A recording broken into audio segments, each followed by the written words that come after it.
In this video, I'm gonna be showing you how to reset network settings on your iPhone.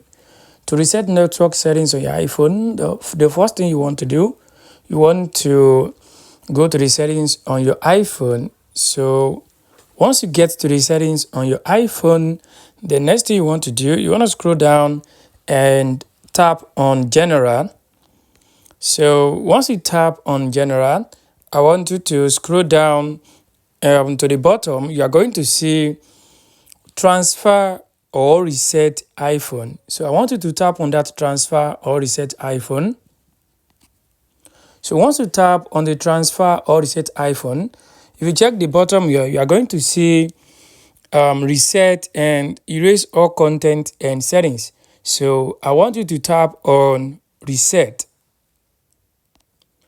So once you tap on reset, it will bring you to this page.